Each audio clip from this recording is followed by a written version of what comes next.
juste prendre un tout petit 30 secondes. J'ai envie d'exprimer ma gratitude d'être là aujourd'hui, puis je vous le nomme. Ça fait longtemps que je suis participante de la GETO, puis c'est la première fois que je viens avec un 20 minutes et que j'ai le droit de partager, enfin, j'ai le plaisir de partager un sujet qui me tient à cœur et d'avoir des gens qui l'écoutent. Fait que, merci. On parle de RH Agile aujourd'hui. Et pour parler de RH Agile, d'abord, on va commencer. Enfin, j'aimerais vous parler de quelqu'un qui a beaucoup inspiré ce moment qu'on va partager. Alors, je vais vous parler de lui 5 minutes. Il s'appelle Andrew.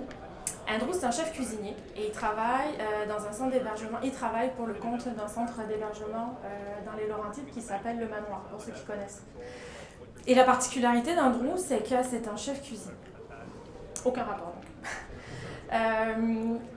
Andrew, c'est un passionné.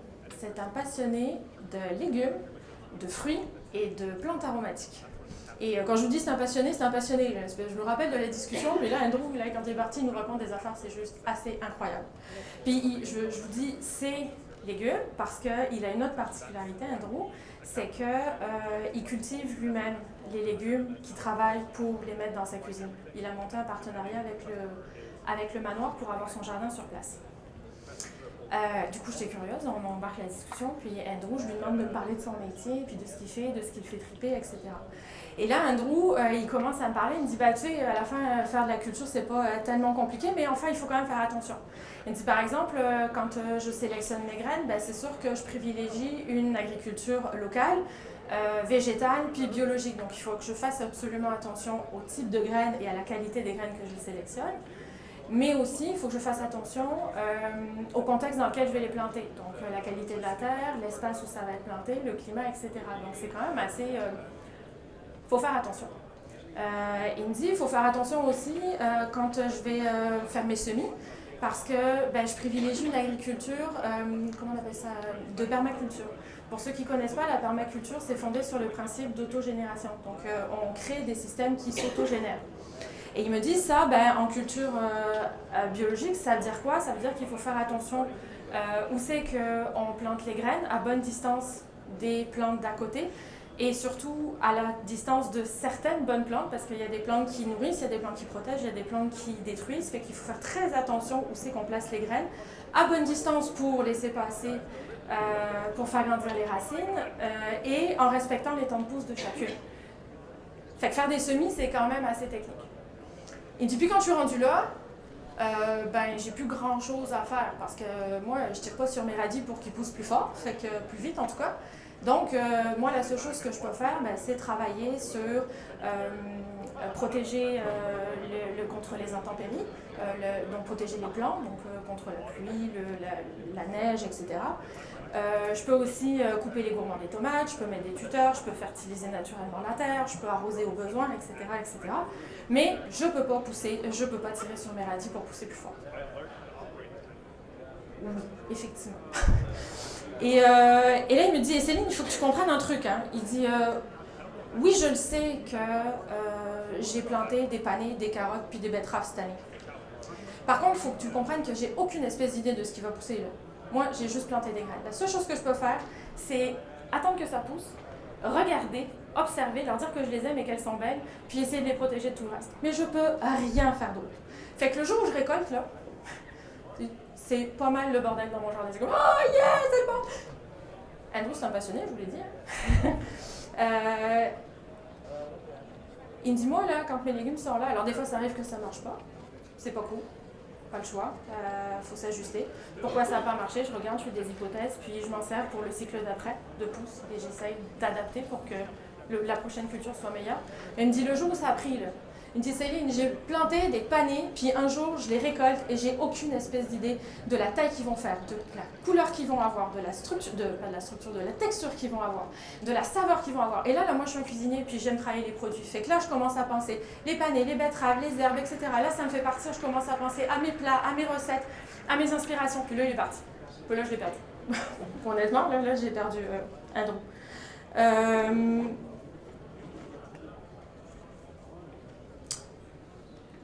Andrew, il m'a touchée, parce que là, oui, c'est ça, je vous regarde, puis là, vous vous dites, elle s'en va où, la dame, avec son jardinier? On parle de RH quand même.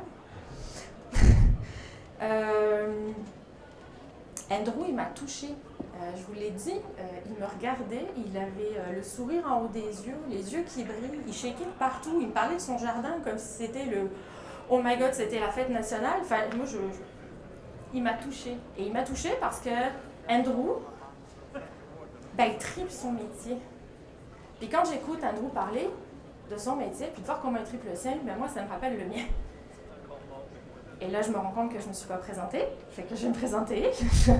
Je m'appelle Céline, j'ai cofondé la compagnie Transparence il y a 2 ans à peu près. Je me suis associée avec quelques personnes, probablement un peu folles, mais pas mal passionnées aussi comme moi. Puis on s'est dit tous ensemble qu'on avait humblement l'envie de réinventer le métier des ressources humaines parce qu'on croit sincèrement qu'on est capable de contribuer à créer des espaces de travail inspirants et inspirés où les gens qui y vivent ont la capacité de s'y développer et de les développer à leur tour. Et ça, c'est notre définition de RH agile. Et de façon plus précise, enfin de façon plus pratique, qu'est-ce que je fais au quotidien? Ben, par exemple, s'agissant du recrutement, ben, quand je sélectionne des personnes évidemment pour leur expertise et de leur capacité à livrer les produits ou les services qu'on a dans l'organisation.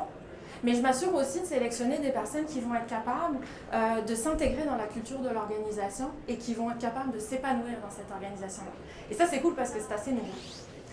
Ces personnes-là, quand je vais leur offrir une rémunération, je vais leur offrir une rémunération dont le critère principal, ça va être l'équité et la notion de justice. Et donc ça va faire une rémunération simple, facile à comprendre, et surtout transparente. Parce que si elle est transparente, ben la personne qui est engagée, elle sait qu'elle a été respectée pour ce qu'elle est, pour ce qu'elle fait, et tout le monde dans l'organisation le sait. Et ça, c'est pas mal nouveau aussi, c'est cool. Cette personne-là, je vais travailler également avec les équipes sur place pour la partie de son intégration. C'est pour moi qui intègre les gens dans les équipes, c'est les équipes qui les intègrent. Mais moi, ce que je fais, c'est que je travaille avec les équipes pour favoriser des conditions qui vont permettre aux personnes qui arrivent dans l'organisation de se sentir accueillies, soutenues, puis assis dans la bonne chaise. Puis ça aussi, ça fait une différence. Là, je repense à Andrew et je me dis, les graines, la place pour laisser les racines de prendre dans la terre. OK, ma foi, ça résonne. Et puis une fois que j'ai fait ça, ben, moi, je suis comme Andrew, en fait. Puisqu'on est parti pour un parcours de vie dans une organisation, vous êtes tous des salariés, ou en tout cas une grande partie d'entre vous. Fait que moi, rendu là, en tant que RH, ben, je ne peux plus faire grand-chose. La seule chose que je peux faire, c'est travailler en tout cas à créer les conditions d'un système qui va permettre un équilibre entre soutien et challenge. Et ça passe par quoi? Ça passe évidemment par créer des conditions qui vont permettre de la sécurité aux personnes. De la sécurité physique, évidemment, mais également de la sécurité psychologique. Des sujets comme le stress au travail, l'anxiété, la charge de travail soutenue et soutenable, des gentils mots comme maladie mentale, comme burn-out. Personne ne connaît ça là, dans nos organisations aujourd'hui. C'est très important de faire et de veiller à ces sujets-là dans ce contexte d'organisation-là. On travaille aussi à développer tout un système de développement de compétences qui est axé sur la valorisation des acquis et le développement de l'expertise. On a embauché les bonnes personnes. Fait que ça ne sert à rien de se dire qu'ils ne sont pas bons et d'évaluer la performance, autant capitaliser sur ce qu'on a et de les aider à se développer un peu plus. Pour ça, on travaille aussi en amélioration continue, parce que l'apprentissage, ce n'est pas un coût, c'est un investissement. Le système, on parlait de challenge puis de reconnaissance, d'être soutenu. Le système des récompenses et le système de reconnaissance, c'est pareil, un système basé sur les notions de justice, qui est transparent et qui est collectif, très très important. Et pourquoi on fait tout ça? Ben parce qu'à un moment donné, on récolte. Parce qu'à un moment donné, une organisation, elle a besoin d'avoir de l'argent pour vivre et elle a besoin de regarder si elle est viable. Et quand on est nous, en tant que contributeurs dans une organisation et qu'on sait que notre entreprise a réussi, on sait que quelque part, on a contribué un petit peu à ça. Et ça, c'est assez débile. Donc, on le valorise dans ce système-là. On valorise ça. On n'est pas en train de regarder si Bob n'a pas fait sa job pendant l'année. On va le savoir si Bob n'a pas fait sa job pendant l'année parce qu'on va avoir un système de suivi avec lui. À la fin de l'année, quand on regarde les objectifs et les résultats, on célèbre. Et on capote sa vie. parce qu'on a livré de la valeur et parce que nos clients sont contents. Fait que là, je vous ai dit que j'aimais ma job, hein? Ça se voit-tu? Fait que là, je regarde la job à Andrew, je regarde la mienne, puis je me dis, OK, mais c'est parce que finalement, nos jobs ne sont pas tellement différentes que ça. Andrew et moi, par exemple, ce que je me suis rendu compte, c'est qu'on travaillait par cycle. On se sert de tout ce qu'on a appris dans le premier cycle pour essayer de l'amener au deuxième et de s'adapter en temps réel à celui-là, en acceptant que ce qui est bon cette fois-ci sera peut-être pas bon la prochaine fois, et vice-versa. On intègre ce mouvement de changement avec l'idée que tout change. Ça, c'est la première chose. La deuxième chose, je vous l'ai encore dit tout à l'heure, on est des passionnés tous les deux. Et ça, c'est quelque chose d'incroyable parce que on sait pourquoi on fait les choses, on croit dans ce qu'on fait, puis on croit dans la valeur de ce qu'on fait. Ça, l'impact direct que ça a, c'est qu'on est capable de déplacer des montagnes pour ça et de se commettre à le faire. Ça, en termes de motivation, c'est assez incroyable. Une autre chose qu'on a notée avec Andrew, c'est que c'est notre niveau de collaboration. Andrew, il ne travaille pas tout seul avec son jardin. Andrew, il travaille avec des horticulteurs, avec des maraîchers, avec des agriculteurs pour la terre, pour les graines. Il travaille également avec plusieurs partenaires pour tout ce qu'il ne produit pas lui-même quand il arrive en cuisine et qu'il travaille ses produits pour faire des plats. Moi, dans les équipes, ce que je me rends compte dans mon travail de tous les jours, c'est que je ne travaille jamais à mon bureau. Je travaille d'abord avec les équipes, aussi avec les gestionnaires, puis je vais chercher en fonction des projets, des besoins, de l'expertise disponible dans l'organisation. Fait que ça donne, je vais aller voir par exemple le marketing pour les questions de recrutement. Je vais aller voir les finances ou la gestion pour les questions de rémunération. Je vais aller voir les TI pour la question des systèmes d'information et de la data quand j'ai besoin d'en avoir. Ce genre d'affaires-là. Et puis j'ai commencé à l'évoquer un petit peu, mais il y a quelque chose qui m'a frappé dans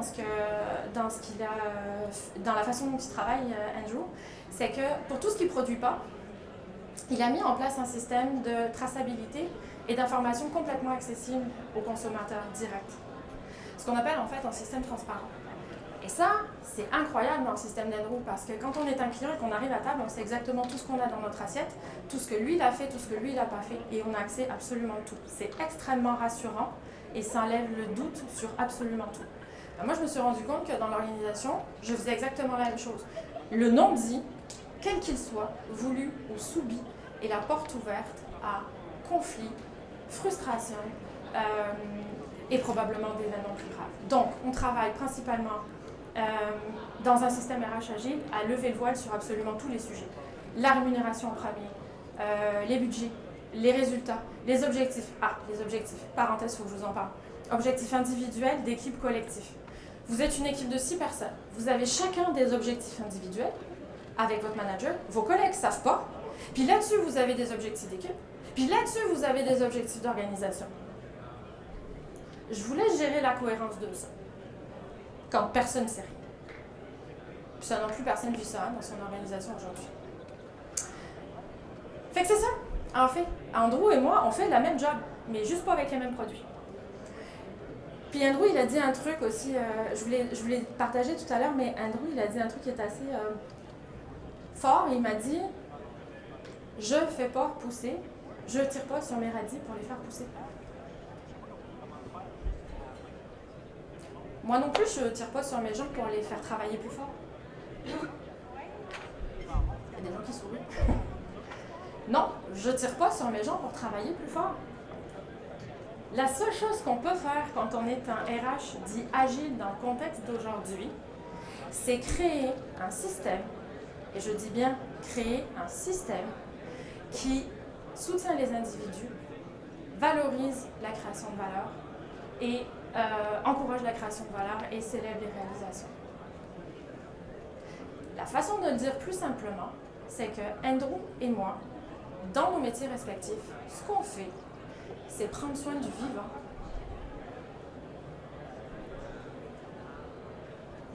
C'est prendre soin du vivant. Puis là, je vois vos faces, en tout cas certaines.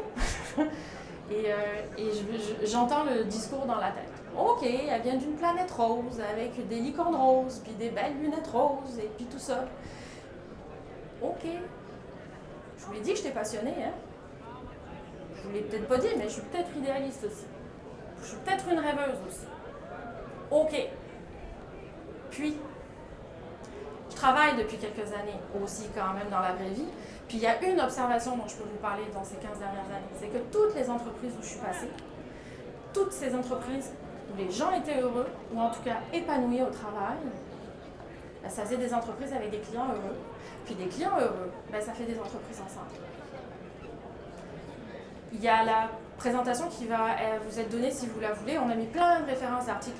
Je n'irai pas là maintenant, mais on vous a mis plein de références pour aller lire sur le sujet, parce que je l'ai observé, mais ça existe dans la vraie vie. Des gens heureux, ça fait des gens motivés. Les gens motivés, ça crée des produits de qualité. Les produits de qualité, les gens les achètent et du coup, ça fait des organisations santé. Fait que je vais la réitérer, mon affirmation, ici, maintenant. S'il y a une chose à retenir pour les gens de RH aujourd'hui, prenez soin du vivant. Puis je vais pousser le bouchon un peu, là. Si c'est pas nous qui le faisons, c'est qui va le faire?